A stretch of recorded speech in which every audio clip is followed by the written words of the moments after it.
Really, I want this message to reach out to all those who are planning on a pregnancy. Please come for a preconceptional visit. The couple need to understand that this is not uncommon, because Bangalore itself, as a city, produces something like 30,000 tons of sanitary waste. Try to be fit in your 40s, strong in your 60s, independent in your 80s, and nimble in your 90s. ಎಲ್ರಿಗೂ ನಮಸ್ಕಾರ. Welcome to Real Celebrity Podcast, powered by C. Krishna Chetty Group of Jewelers. Stories of extraordinary women who have made it. Today we have another extraordinary women achiever with us, who has done exceptional work in the field of medical.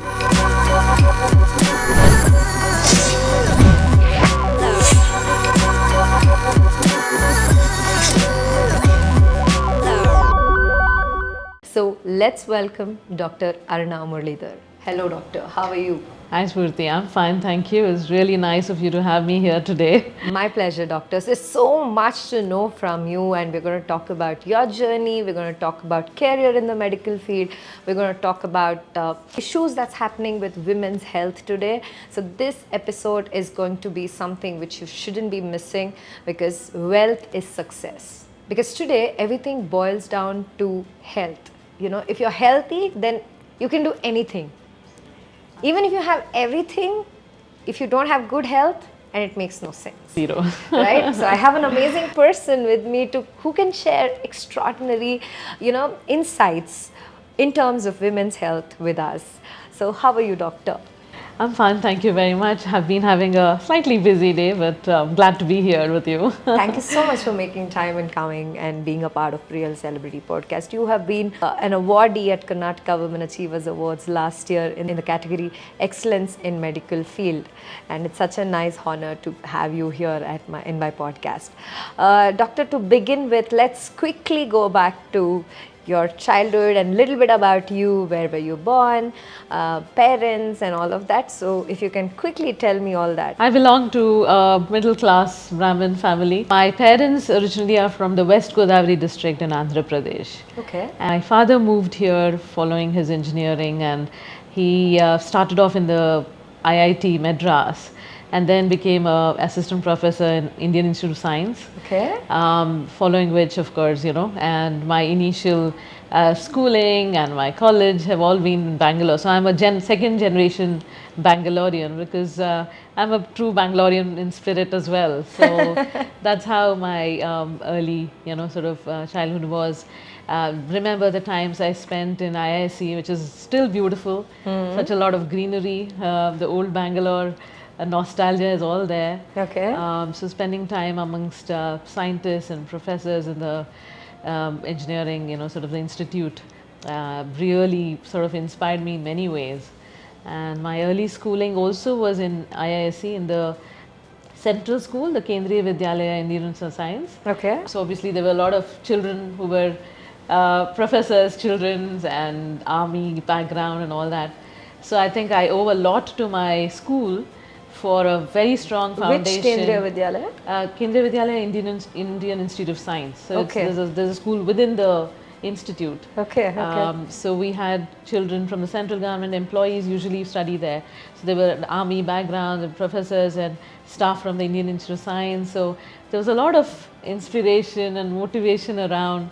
So I attribute most of my, let's say, early learning skills and language, Hindi for that matter, and the huge sense of patriotism completely to KVIISc. Amazing. I still have wonderful friends from school whom I'm in touch with. Super. So yeah. So you did your schooling in KV and then the college. And the college was in Malleshwaram, where I grew up. So this is Maharani Lakshmi Ammani College. Wow, nice. So where did you do your medical?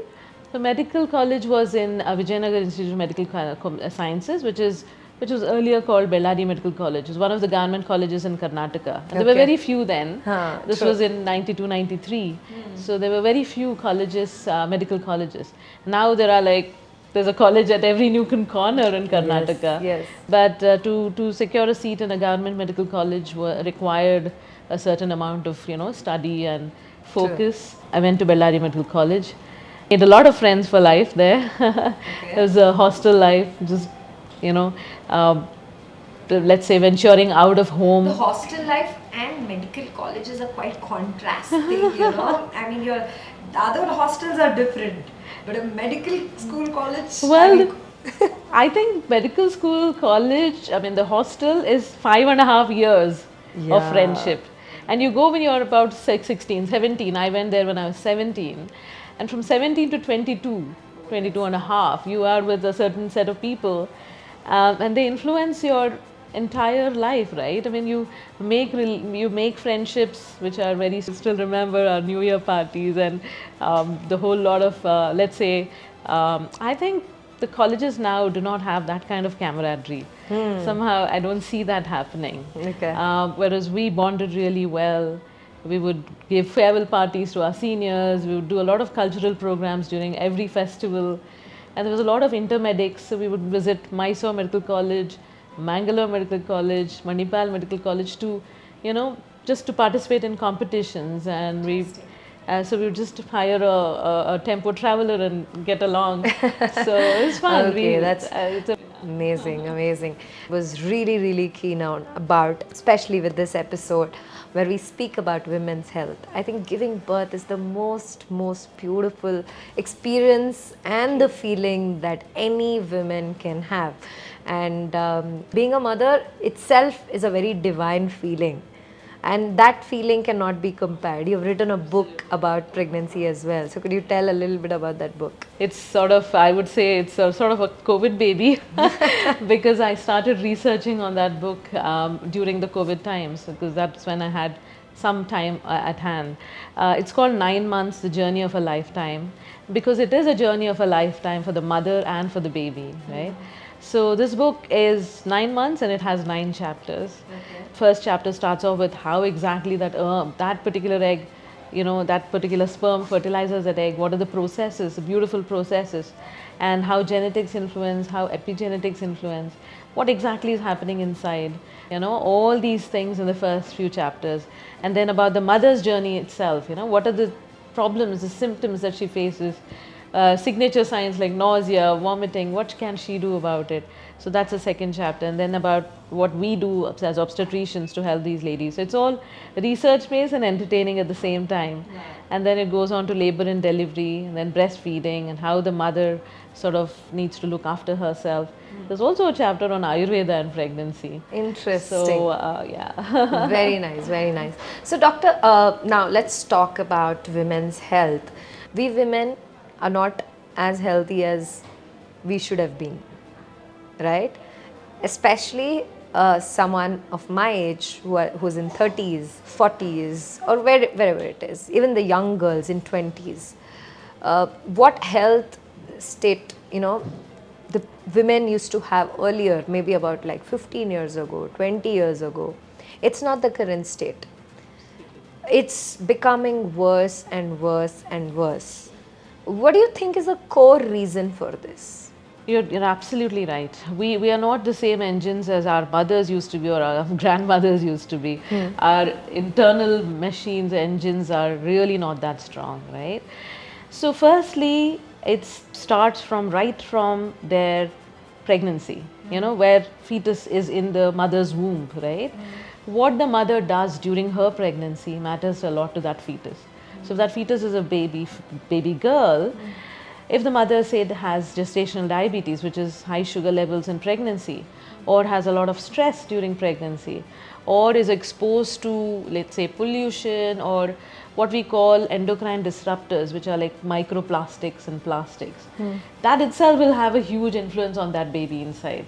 Oh my God. So these are called epigenetics. It's not genetics, it's not the genes, it's the epigenetics. So the influences. Saying, if my mother underwent stress and not such a nice experience or the journey during pregnancy, that could have had an impact on me right in the womb.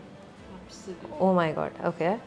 And that it translates as the baby grows to various things. For example, are you not seeing girls of 7, 8, 9, 10-year-olds having their first period? When I had it when I was 13, 14, and apparently way back in the 18th century, girls used to get mature at 18 years of age. right? So the age of maturity is coming down as well. And I see, I counsel a lot of parents who are anxious that their children are, having early. What's the major reason So that? one is, of course, as I said just now, the intrauterine sort of factor. The second thing is the way they are brought up. So lifestyle, we are much more sedentary than what we were earlier, right? Where is that kuttodu, nidodu, whatever it may be, that's not there right now. We rely so much on machines, sedentary lifestyle, exposure to pollutants, as I said, stress, etc.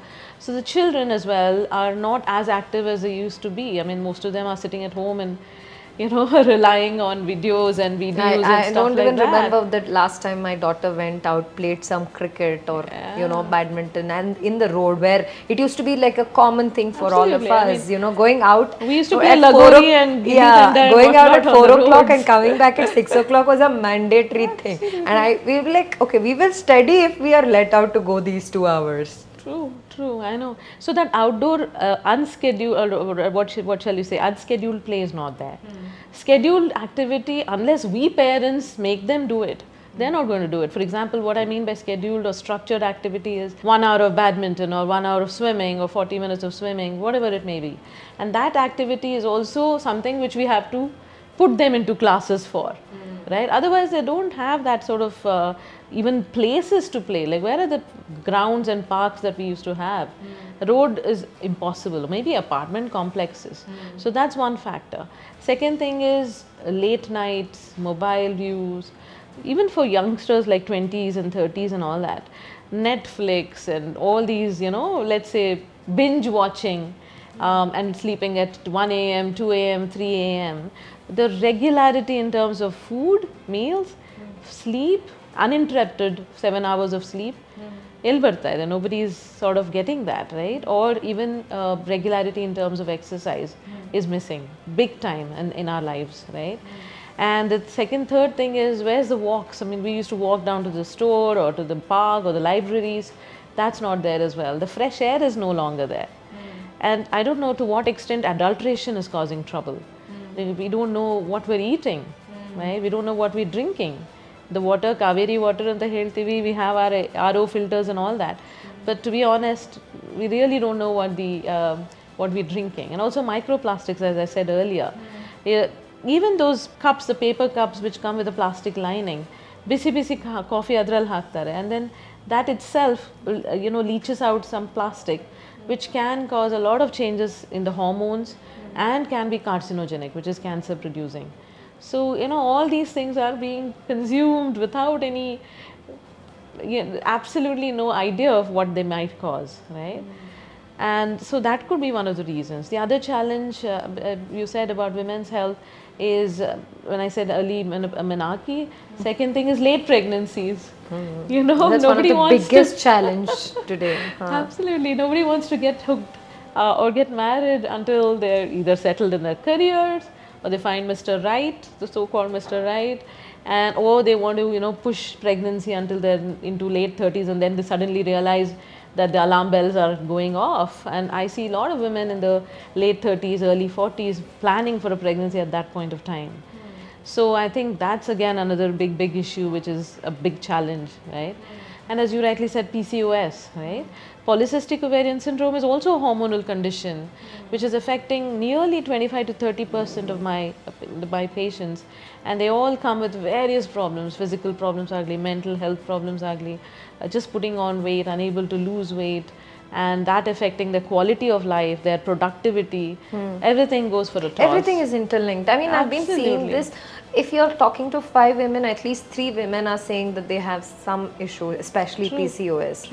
Is there a preventive method or a preventive action that someone could say, take for PCOS? That's right. So that is where this window of opportunity, we call it window of opportunity in terms of medical health, right? One window of opportunity is how the mother looks after herself in that pregnancy. The second window of opportunity is when they're in the first year of thing. The third one is adolescence. So 9 to 19 years, that is the time where the adolescent is growing into an adult, but we have to make some take some preventive action right there. You see, let's say you see a young girl who's sort of he's becoming a little more plumper and not getting enough physical activity. That's when you intervene. you can't intervene after she becomes 19, 20, 25 and finds herself obese, or whatever it may be, acne or unwanted hair growth, etc., all these signs of PCOS. So we have to hit it right there at the grassroots level, nip it at the bud, and make them more healthier from that age. So that's why I call adolescence as the last and final window of opportunity to intervene and do something about it. Right? So I think that's one thing. And then educating them about regular lifestyle and not using any endocrine disruptors, which I talked about. And I think parenting becomes a very, very important thing, and we have to set it by example. Unless parents do it, why will the children do it? Right? So I think the family itself should have exercise and a proper sort of balanced diet and a good sleep hygiene as part of their schedule. Then automatically the children will follow by example. Okay. So I think that. So when you are talking about food routines and things like that, I mean, I also fall into that category where today I'm eating at 9 o'clock, tomorrow I'm eating at 10 o'clock, day after tomorrow I'm eating at 12 o'clock. And then, evening sometimes it's 7:30, sometimes it's 10. How badly is it actually affecting our health? So, as I said, I mean, any of the hormonal, the body is a machine, right? So everything is interlinked, as you rightly said. So the endocrine system is where the glands become active at a certain time in the day. For example, melatonin and the hormone that is produced by the pineal gland in the brain, and that is more higher levels in the night when it's completely katlu, the dark room. That's when melatonin gets produced. So you have your TV on, your Netflix on, or some lights on in the night, the melatonin hormone doesn't get produced. What does this hormone do? The melatonin is a very important sleep hormone, and it gives you effective sleep, and it also helps your emotional regulation.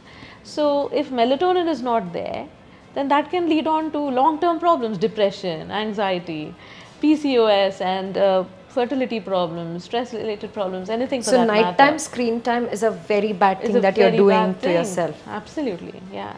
And that's why regularity is important. You have to feed your body at regular times.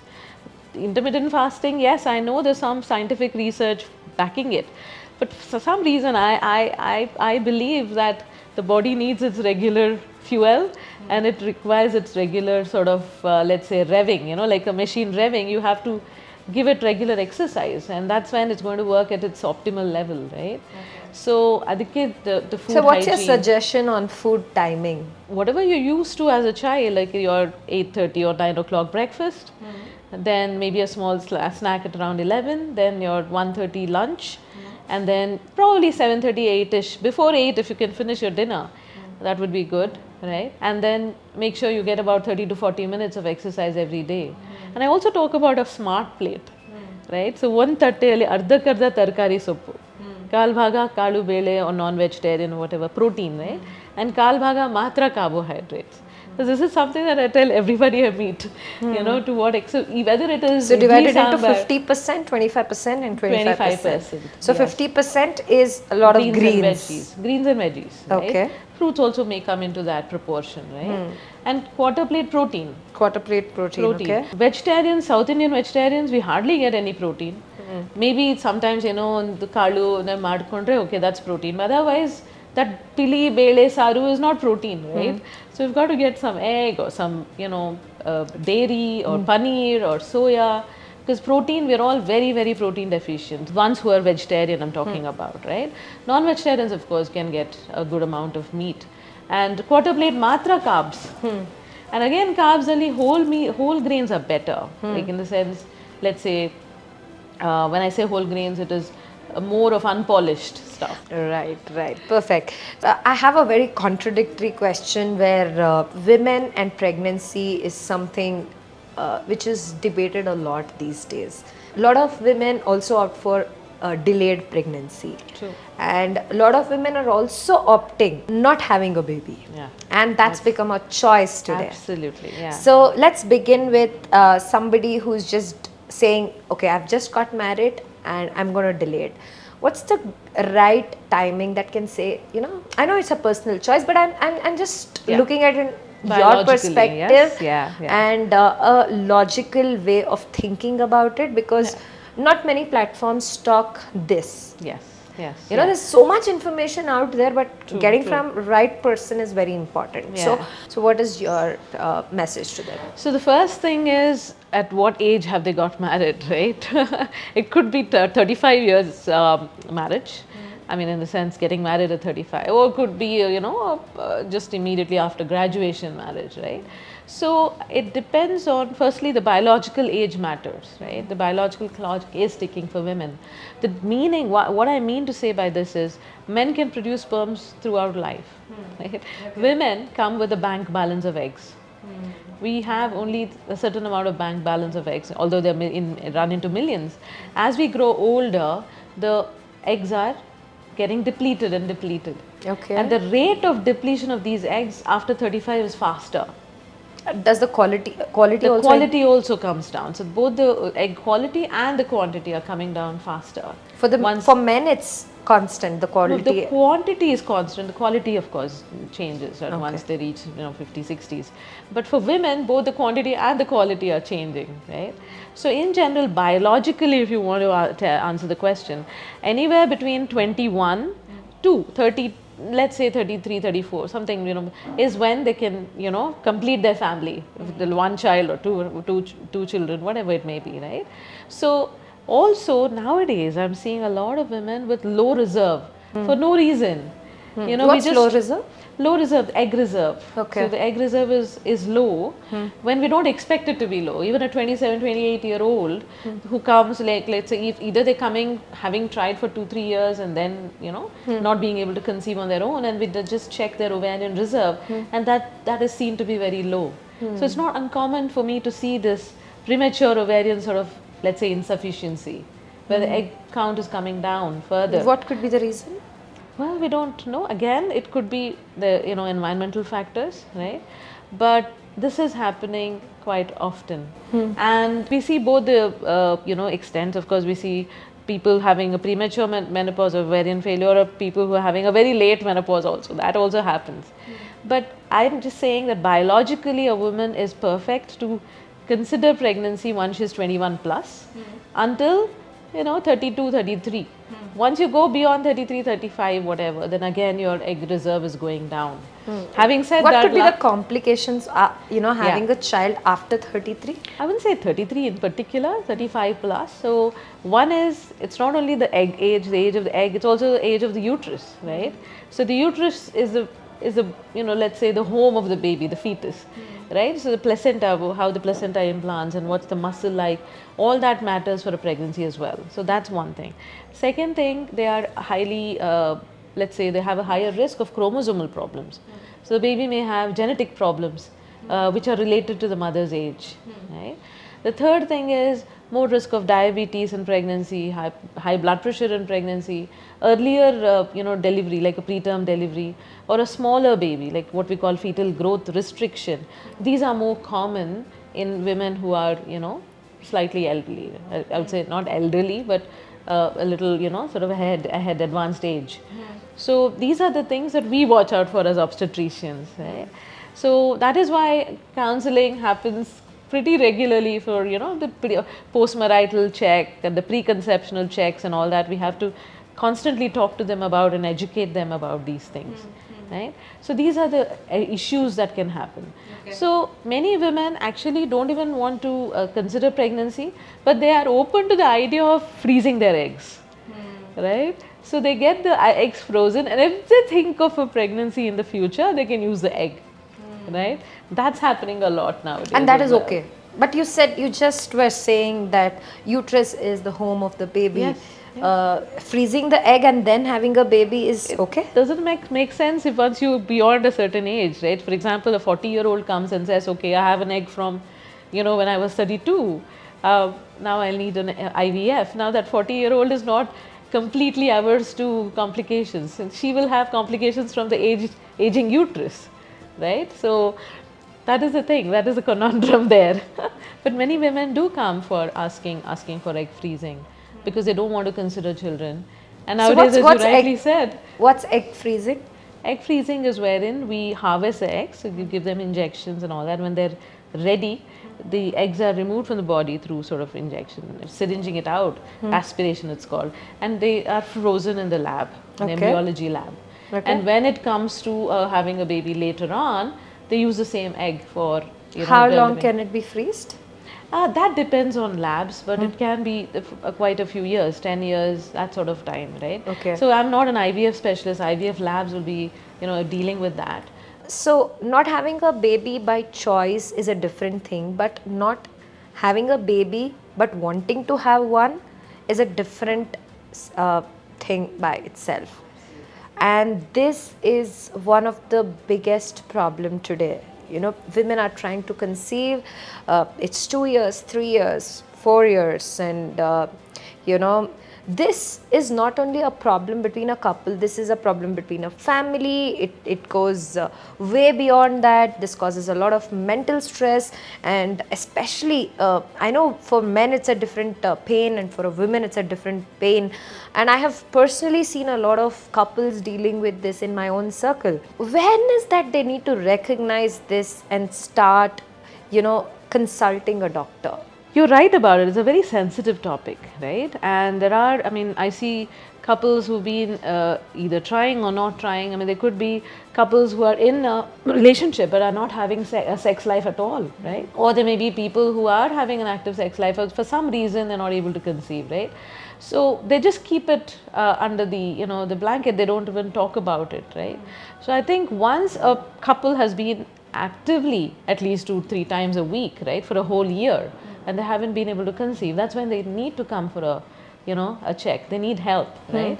Because it could be a male factor, it could be a female factor, and it's really not right for the society to blame only the lady, right? So many a times the sperm count is not good, right? So it's equally the male factor. So it's important to then start checking as to what could be the factor.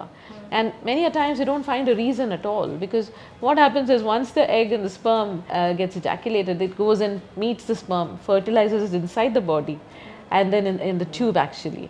And then the fertilization is up to him, right? And then the fertilized egg comes and sits in the uterus and implants there, and that implantation is also not in our hands. So those are completely natural phenomena, divine interventions. So, but the rest of it, like structurally, how's the uterus, the tubes, whether she's ovulating or not, is she actually producing an egg every month? So these are some things that we can definitely check, right? So I think 1 year of not being able to conceive with regular sex, and that is something that they have to see a doctor for, a gynecologist for. Beyond that, what happens is the more they leave it, the lesser the chances that they would have to, have a pregnancy. Okay. So I also have this thought, like for example, the entire family wants you to conceive. The couple are good in front of everybody, but they do not have a good intimacy or a good sexual life. One of the partner is not very interested in a sexual act, and the other partner is really willing to have a good sexual life, and this is a very common problem that's happening today. When this is the situation, how does the couple really have to address this? Yeah, Spoorthi, that's a big problem, and people don't want to talk about it in the open, right? It just stays within the four walls of the bedroom. But it's important to understand that there is help available.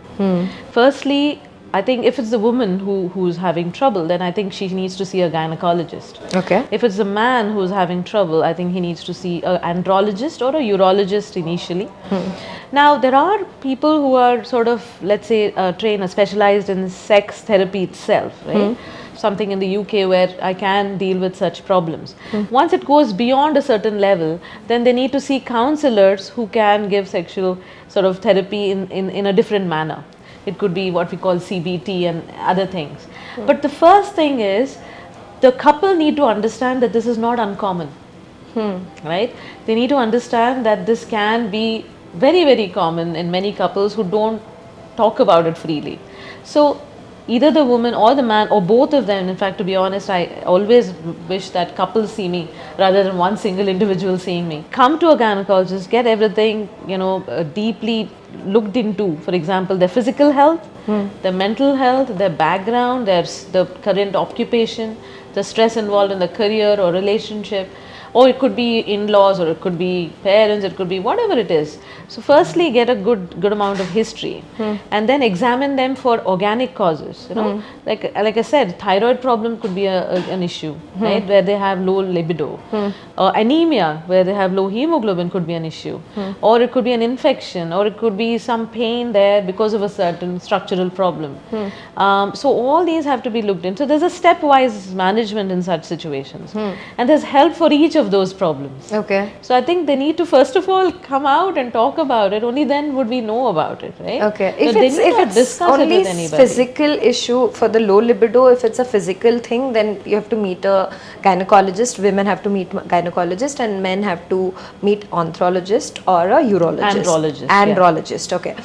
But if it's a psychological thing, that there is a disinterest in Yes. sexual life, how do you really deal? So once again, as I said earlier, some organic causes can make it low libido. So physical causes are one aspect, but even for the sexual drive, you need a certain amount of testosterone, you need to have the right kind of thyroid hormones and all that. So I think that's the first step, because sometimes the couples may think that it's only a sex counselor who needs to be seen, and many a times the physical problems or the hormonal problems are overseen. They're not checked out, right? So I think it should start at a stepwise format. Start with the initial things that we can be ruled out and avoidable causes, easily treatable causes, and then go on to the next steps. So, but the first thing is they have to come out of the bedroom and talk about it to a person who can understand. I understand. Right? I think these conversations are nowadays, are happening, but not reaching the masses. I feel, it's not reaching out to the larger segment where it has to really reach. And I think it's really important to, make sure that everybody gets to know about it, right? Absolutely. Now that we're talking about pregnancy, a woman, before planning her pregnancy, what are the steps or the precautionary measures or planning that she will have to do? Many women don't know that preconceptional visit is very important. This They is fall even before pregnant- becoming a pregnant. Yes, before becoming pregnant. Okay. So they become pregnant and then come to us. But really, I want this message to reach out to all those who are planning on a pregnancy. Please come for a preconceptional visit, right? Which involves a physical check, seeing what their weight is, what is their body mass index, whether they're obese or less, sort of low body mass index, and the blood pressure, their thyroid levels, the sugar levels, the hemoglobin. Anemia is a big problem. If they start with a baseline hemoglobin of 10 or less than 10, the pregnancy is going to be very rough. Right? There's so many complications associated with anemia. Whereas if they start with 11.5, 12 hemoglobin, their pregnancy is likely to be smoother. So simple things like that. And they need to be on a tablet called folic acid, which is to prevent neural tube defects in the baby, which will involve the closure of the brain and the spinal cord. So this folic acid is also important to start even before a pregnancy. And there's some infection checks that we do. So if we do all this, and then the lady, deem that the baby and lady is ready to, embark on a pregnancy, that would be better than her coming after she, is already pregnant, and then we discover she's hypothyroid or very anemic, etc. Because by then, the first thing to understand is people don't understand this. Once the period happens, the conception is happening 2 weeks after that, the fertilization. The conception and implantation is happening 2 weeks after that. So by the time they figure out that they're pregnant, 2 weeks from their fertilization have already passed. And that's a very critical period. And then the early embryogenesis happens up to about 12 weeks. So the first 12 weeks from their last menstrual period is when all the early development of the baby is already happening in the body. So if they don't figure out that they're pregnant already and don't take the necessary precautions, the early development of the baby has already suffered. Right? So that's why a preconceptional care is very, very important. I see women who take acne treatment, that isotretinoin, they get that isotretinoin. When they're on isotretinoin, they shouldn't be falling pregnant because that causes congenital abnormalities. And they are on that acne treatment, pimple, whatever treatment, and they fall pregnant. Of course, dermatologists warn them not to get pregnant, but many a times they don't heed, right? Or they might be women who have very severely diabetic, they have a very high sugar level, they're already pregnant, and that affects the baby's development. So they have more congenital heart defects and all that stuff. So I think that's a very important aspect. Preconceptional care is an absolute must before planning a pregnancy. Amazing. Okay. That's really informative. So, another major important aspect is the periods. Two things in that. One, not getting regular periods is one of the major problems, heavy flow. And the other one is pain. Pain. Too much of pain, too much of pain. So, how do you deal with these things, and when is that they need to consult a doctor? The 3 points that you aptly said is irregular periods. The second one is painful periods and heavy periods. So let's come to irregular periods. When we say irregular periods, a normal cycle can be anywhere between 21 to 35 days. But if a woman is having a period less than 21 days, like within 3 weeks, or going beyond 35 days, 40 days, 60 days, period aglila. So those are irregular periods, right? And if that's happening, or if the flow itself is coming down, then that needs to be checked out, right? And there could be many reasons to that. For example, simple thing of weight gain. Weight gain in the recent past, like last 3-4 months, they put on a lot of weight, especially around their belly. Then that could lead on to irregular periods, right? Or it could be stress related, or it could be certain medication that they're on, or it could be things like polycystic ovarian syndrome or thyroid issues, etc. Coming to the heavy periods, right? Normal periods, nobody compares notes about how much flow they have, right? So the pointers are, one, if the lady is using like literally one pad every hour or 2 hours, right, and the entire pad gets flooded and completely soaked, or the bed linen is getting soaked in the night, or they're passing clots. Now blood clots are not usual for a normal period. If the blood clots are being passed, it's a heavy period, right? Normal menstrual blood doesn't clot, if it's normal. So only if it's heavy it clots, right? So that, or they're having flooding, you sit in the toilet and it just floods, right? So these are the pointers towards a heavy period. Secondly, if they're anemic because of the heavy period, they might have feeling of shortness of breath, having palpitations where the heartbeat is, they can actually sense their heartbeat, or they just feel very fatigued and very tired, or they look pale. So these are the signs that this lady may be having anemia because of heavy periods, right? So these are the play times that they have to be checked out. And the number of days, what's so common? The number of days, yes. Good. So 3 to 7 days is when, considered 2 to 7. 2 to 7 days is considered a normal sort of flow. If it goes beyond 7 days, or if it's less than 1 day, which is less flow, these are the pointers to be looked out for. The other important thing is about painful periods. Right? The normal pain during a first period may be experienced and can be managed with tablets, right? Or it could be a pain which has suddenly come up in the 30s or late 20s or 30s, which was never there earlier. So new onset pain or pain before a period. Period ban mele pain barodu is fairly common, but before a period itself, building towards a period itself, the lady is having pain, or it's associated with heavy menstrual bleeding, or there is pain during sex as well. These are again pointers to be looked out for, to watch out for. Amazing, amazing. So thank you so much for such amazing information, which is really, really important, and when it comes from a right person, it gives it more validity. I personally would love to suggest that take information from somebody who is an expert. Do not buy knowledge from somebody who is a Google guru. So please be conscious about buying right information from right people. Yeah, right? There's a lot of information out there. It has to be processed, right, and to proper awareness. The other thing I wanted to talk about is menstrual cup. Yes, very, very important, doctor. Menstrual cup is something, to be very honest, in 2023, if I feel very contented about one switch, that is switching to menstrual cup. It's not just about a switch, it's just a evolution from a pad to a menstrual cup, but it also gives a sense of satisfaction.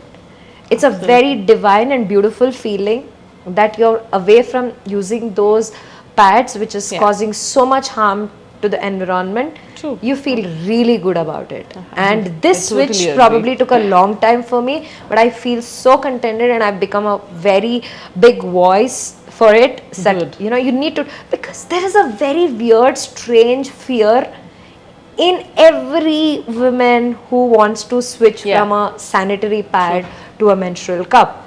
Either they don't know how to choose it, even their mothers don't know. Yeah. You know, there's a lot of gap. Even though there is so much of information out there in the internet, still that switch is like, how do I really insert it? Yes. Does it really help? You know, there's so much of stigma around it. So if you want to break it down. Yeah, well, luckily, I mean, you switched in your early 30s. I switched in my early 40s about 5 years, very recently, about maybe 5 years ago. I wish I knew about it when I was at your age. But the menstrual cup is an inert silicone cup. It doesn't, react with your body, right? Whereas when you compare it with a pad, sanitary pad, it's coated with chemicals, right? We don't know to what extent that's causing health problems. We know that the blood is absorbed by the pad, and it even has styrene, which is there in tires. And it has a bleach on top of it, which makes it white, right? So it's loaded with chemicals, right? And there's a plastic layer, and there's a gel, absorbent gel. They're all chemicals, aren't they, at the end of the day? And you're actually putting it so close to your body. So firstly, rashes, chafing, and infections from that. And the odor, because it's exposed to the air, so obviously there's odor. As compared to a cup, which goes into the, vagina, and it collects blood as against absorbing blood. So there's no contact with air as well. So it's absolutely odorless. And once you get used to, putting it on, of course, it's a steep learning curve for some. But, people like me who've had 2 children by then, it was quite an easy job, right? But it's not a very difficult task. But it just collects blood. It's a liberating experience, as you rightly said. I can run with it, I can operate, I can do all my routine. I can swim with it, I can hike with it, Absolutely. I can travel with it. Yeah. So unlike a pad, I mean, if you want to run a 21 kilometers run with the pad. Is it also like, initial time you're very scared of a leakage and things like that? Like, I did face that. Yes. What do you suggest? The most important thing is to get the right size, as you rightly said, and the right consistency. Some of them are firmer, some of them are softer. So you need to choose, because there's so many brands out there, right? And how you fold it is also important, and the position in which you put it in. Like, you've got to sit on the toilet seat and sort of put it in a certain way towards the back, right? So once the woman understands this, and it goes inside and actually creates a vacuum seal against the vaginal walls, right? So once that vacuum seal is created, it will not leak. But once it's full, there's a bubbling sensation, so automatically you know that you have to empty it, right? So as I said, it's a liberating feeling, and once people get used to it, it is absolutely inert on the body, right? The other thing is, it doesn't need sterilization between uses. You just need to soap wash it and keep it away, and the next time you again wash it and put it in. So between uses you don't need to sterilize it, right? And one cup gives you almost 8 years. 8 years. One cup, you can use it for up to 8 years. And that one cup is about 1,000 rupees or 800 rupees or whatever. As against pads, which you've got to spend so much of money on. Economical, right? Economical. And you can use it for 8 hours. What's the duration? No. That again depends on the flow, but probably 4 to 6 hours is important to empty it. Okay. The maximum is what they say is 8. Yeah, maximum is 8. So good hours, number of hours is 4 to 5. 4 to 6 hours. Okay. And also you can use a cloth pad to prevent the leaks, right? I mean, why I'm saying cloth pads is so that it's more sustainable as compared to a sanitary pad. Because Bangalore itself, as a city, produces something like 30,000 tons of sanitary waste a day. And where does it go? Which is sad. Where does it go? It goes into landfills and in villages where people have to just bear it, or they're burnt in suboptimal temperatures where the pollutants are released into the air, or Paura Karmikas are literally going through it with their bare hands, exposed to infections, or they go into sewage and they clog the sewage because they have that absorbent property. They clog sewage. So these drainage workers have to go and push it out. True. And it's do just all a very that, sad right? state, and I think absolutely. This switch can be really liberating, and this switch can make you feel really contented. Yeah. So switch to menstrual cups. Yeah. I would say it is cash free, rash free, and trash free. Right? So right. That's a right way to put it. That's what it is. So doctor, just quickly to add on to this, could you please be very brief about the sizes of the menstrual cup? There are different companies have different sizes, but the large, medium, and I think there's a small as well. So when you're talking about little girls, they also can switch. Nobody is stopping them from, because the hymen breaks in different ways. there's this thing about the hymen breaking and, virgin and not virgin. But a person who's horse riding can have a toned hymen. A person who's cycling can have a toned hymen, right? So it's ultimately their choice. And women, mothers who are quite happy for their children to start, can start at the menarche itself. But if the girl herself is making a choice, it's better to make it after 18 years of age. So small is when they start, right? For somebody who's not had sex or not had children, a medium size would be ideal. And for somebody who's already had children, vaginal delivery, a large would be ideal. And again, depending on the amount of flow, right? So of course, amount of flow, you have to empty it more often. But sometimes if people have heavy flow, the clot completely, blocks the cup, and they have to empty it more often. But these are the various sizes which are available. I think we have spoken a lot about women's health, and it's been really informative for each one of you. So now we come back to Dr. Aruna's journey and a little bit more about the career as a medical professional. Before I start, I just want to ask you, if someone is willing to take up, medical field as their chosen profession, especially a gynecologist, right? What's your suggestion? Like top 3 suggestions. I think the first thing to understand is that it's a beautiful profession, no doubt. To be able to connect with women at various levels, amazing feeling of satisfaction, no doubt.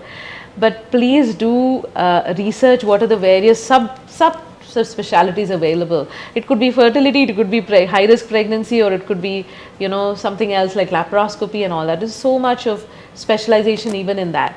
So just try to understand where your calling is and then take it up. And you'd rather be best at what you do then do it very hesitantly, right? The second thing is there's so much of AI and data science and analytics and all that coming into the picture. So try to amalgamate technology into whatever you're doing from now on, so that we have the best outcomes. For example, a simple obstetric wheel that I use, to find out when her due date is, that's so outdated. I mean, now we can use technology to get the best outcomes for women. So that's something that you need to really be passionate about. You want to be passionate about your fellow women and work towards their overall health, right?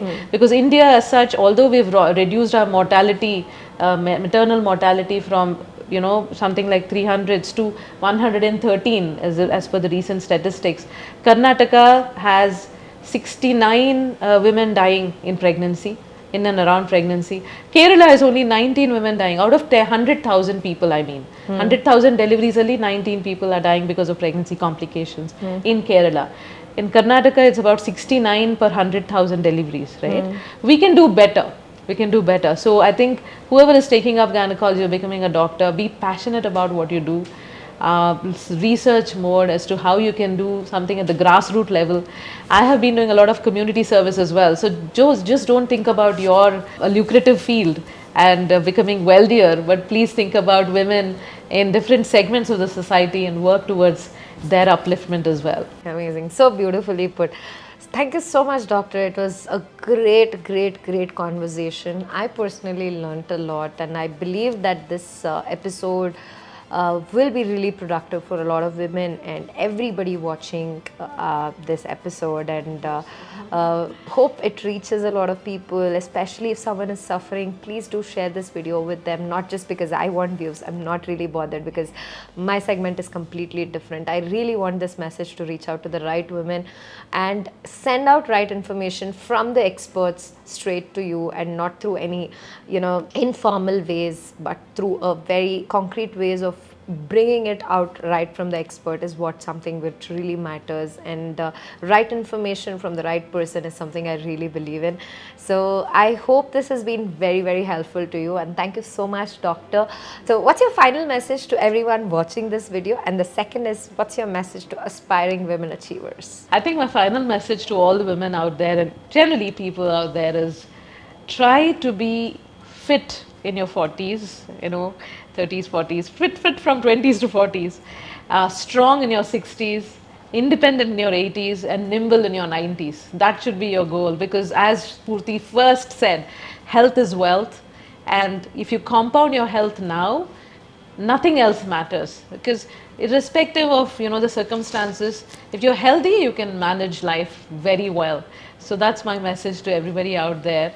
And for women achievers, young women, achievers and aspirers. Grit and determination. I think it is continuous refinement and constant commitment. Just that, continuous refinement. Refine everything that you do and constantly be committed to what you're doing. That's it. That will make your life. Thank you so much, doctor. And to be where you are today, it takes a lot, and the journey has been amazing.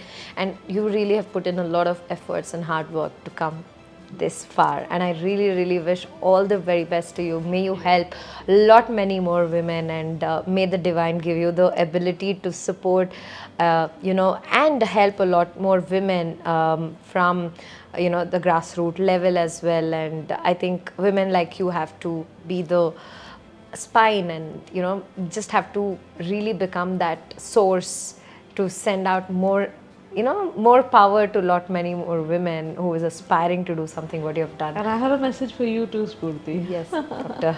For a youngster like you in early 30s, you have come a long way, and the kind of ideas that you kind of execute upon, I mean, not everybody has the ability to do that.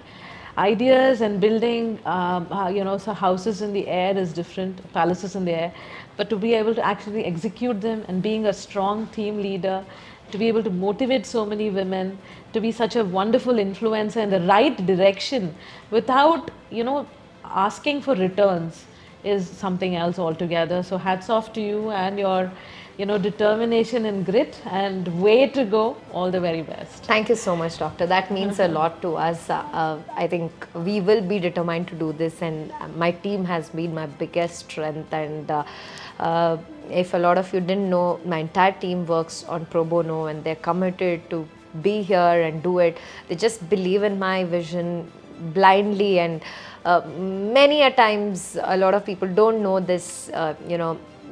Many of our programs are pro bono, and even if I'm doing a lot of things from the academy, the work that the income that comes in goes to a lot of pro bono work that we want to do. We want to create something, we want to send out message, and we want to kind of influence especially women. It's not just to achieve something. When I say achieve, I look at it as a holistic achievement of Yes. being having a good personal life and a good professional life. That's really important. And for me, success is good health, good wealth, good relationship, good money, and all of it together. So even if it's not abundance, the balance is very important. When you have a balance of it, and when you have enough of it, that is when you can be happy, and that's success for me.